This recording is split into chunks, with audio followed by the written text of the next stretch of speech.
Сегодня я купил нож Балисон в интернете за $10. Это реплика, понятное дело. Вот, называется он как-то Gremlin. Ага, вспомнил. Custom Gremlin Mini Balison. То есть какой-то авторский нож.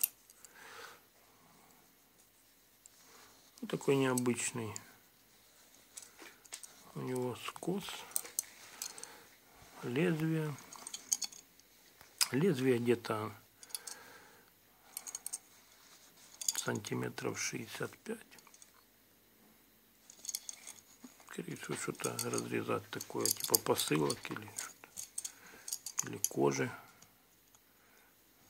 Все подогнано. Вот такой ножик.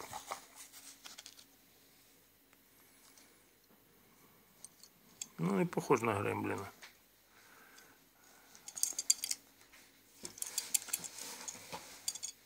Чехол, конечно, подгулявший, как обычно.